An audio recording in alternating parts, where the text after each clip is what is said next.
Have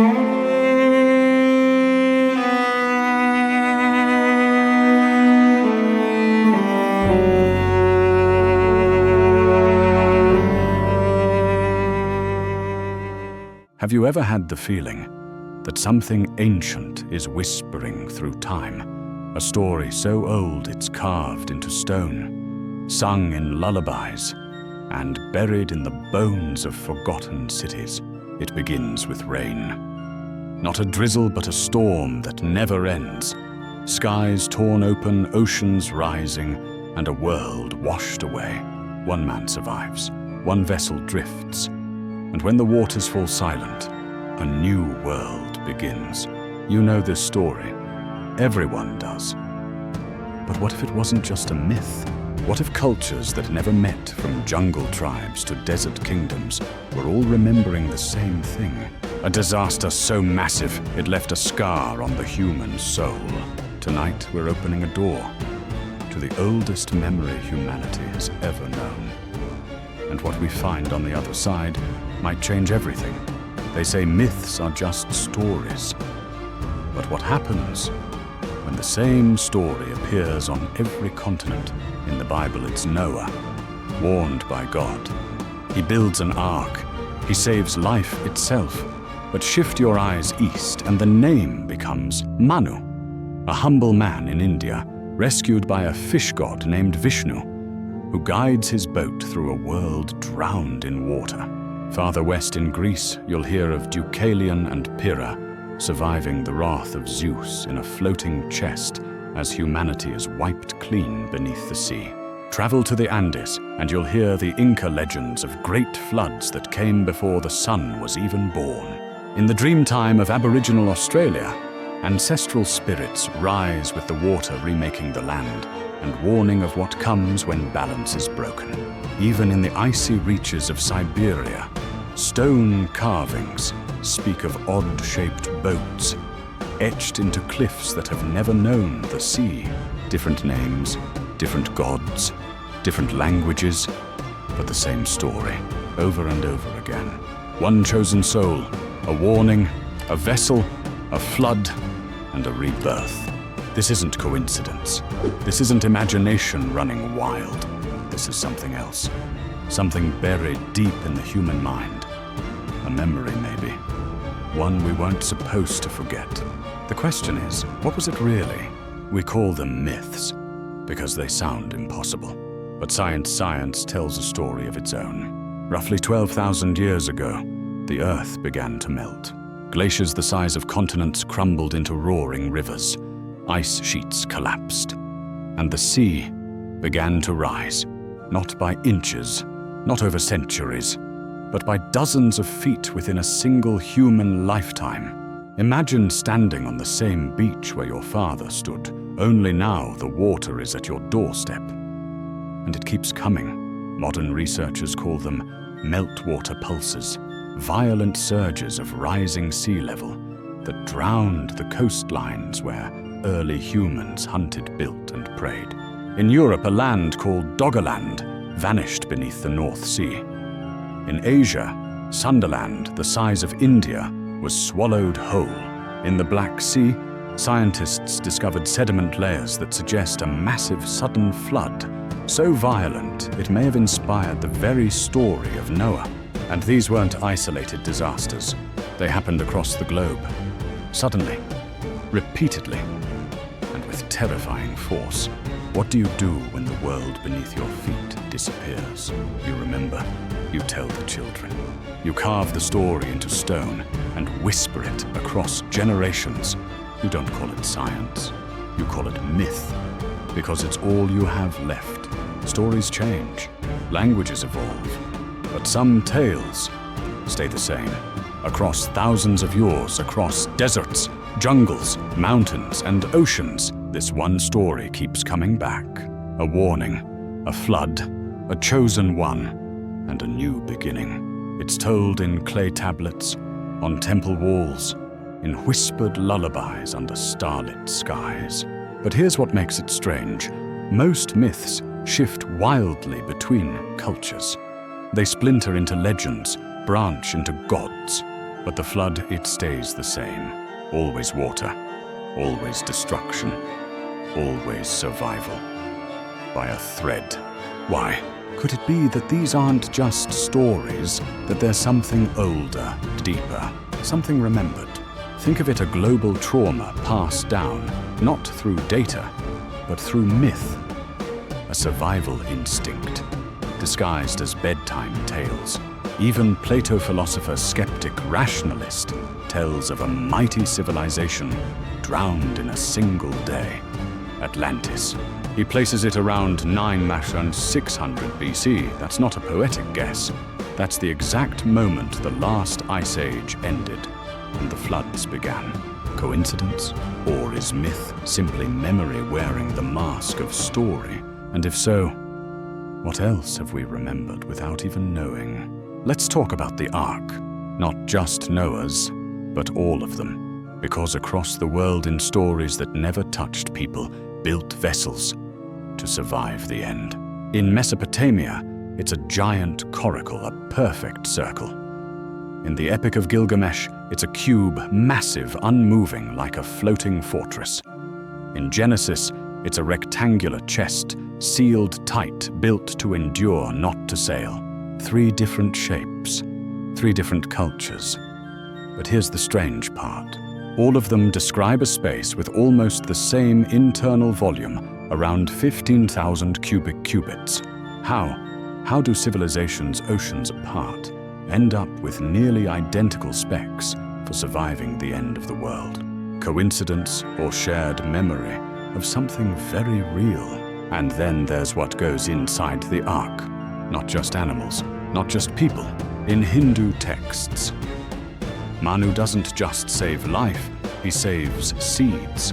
Every plant, every species, packed into his vessel as the waters rise. In ancient Zoroastrian writings, a figure named Yima builds a vara, an underground shelter, to preserve the best of animals, plants, and people. And in some versions of the Mesopotamian myth, the Ark carries tablets, records knowledge, blueprints for rebuilding. This isn't just survival. This is preservation. Not a boat, a vault. Not a rescue mission, but a memory capsule. Think about it. Today in Norway, we have the Svalbard Global Seed Vault, a doomsday archive buried in the Arctic, holding the genetic keys to humanity's food supply. But what if we weren't the first? What if they tried to do the same, to protect not just life, but civilization itself? High on a hill in southeastern Turkey, a mound sat untouched for thousands of years. Locals called it Göbekli Tepe Potbelly Hill. For centuries it was just that, a hill. Ordinary. Unremarkable. Until 1994. That year, a team of archaeologists began to dig beneath the soil and uncovered something that changed history. Massive stone pillars, 12 feet tall, 20 tons each, arranged in perfect circles like a temple built for gods no one remembers.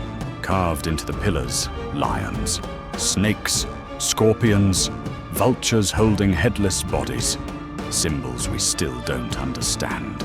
No writing, no pottery, no farming tools, and yet this site was built 7,000 years before the pyramids. Older than Stonehenge, older than history as we know it. Who built this, and why? Some say it was a temple, others say a meeting place. But one idea cuts deeper. What if it was a monument to survival, a place built by those who had seen the flood and lived? A sanctuary, a message, a reminder of the world before water, and then another mystery. Roughly 1,000 years after it was built, Göbekli Tepe was buried, deliberately. Stone by stone, covered, sealed, hidden. Why would anyone bury something so sacred, so monumental? Were they protecting it from something or preserving it for someone? And here's where it gets even stranger. The radiocarbon date for Göbekli Tepe, around 9,600 BC, the same moment the Younger Dryas ended. The same date Plato gives for the fall of Atlantis. Is that just a coincidence? Or is Göbekli Tepe the world's oldest recovery site, a place where knowledge survived, where the flood didn't just end, but where civilization began again? From the icy tundras of Siberia to the humid jungles of the Amazon, the same echoes keep surfacing.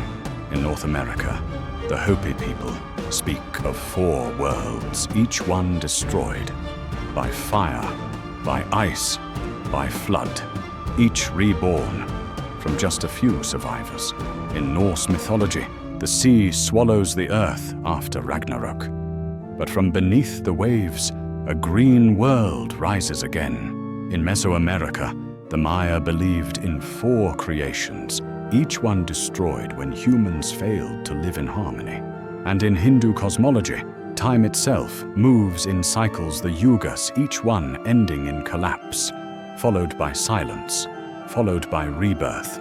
Even far out in the Pacific Island, cultures speak of gods who brought waves so high they erased entire islands, leaving only those who listened.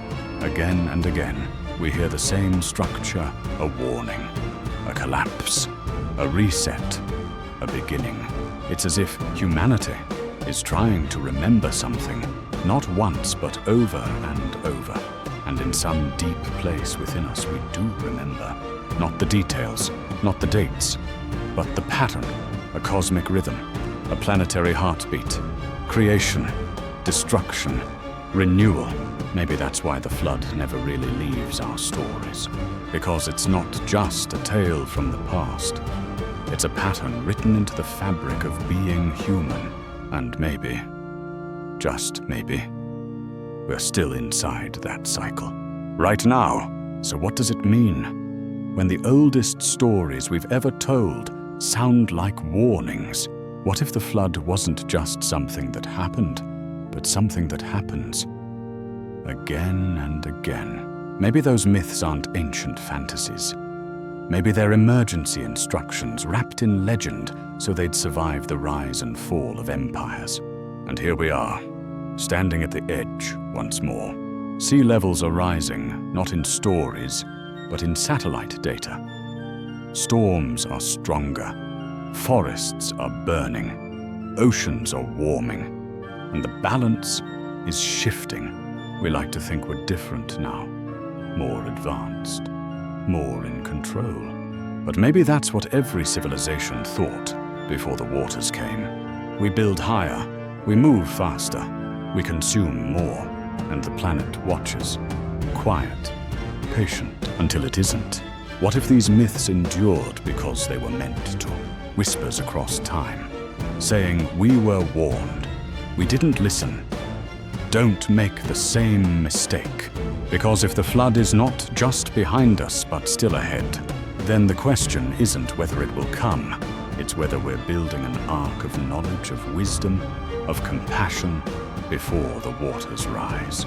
Maybe the flood never truly ended. Maybe it lives on in rising tides, in broken rhythms, in the silence before the storm. And maybe the most ancient memory we carry is not of destruction, but of survival, of choosing to build when everything else was sinking, of remembering when the world tried to forget. We are not just the children of progress. We are the descendants of those who listened, who endured, who rebuilt. And now, it's our turn, not to fear the flood, but to understand the pattern, to recognize the signs, and to ask ourselves quietly, honestly, are we listening, or are we just waiting for the water to rise again?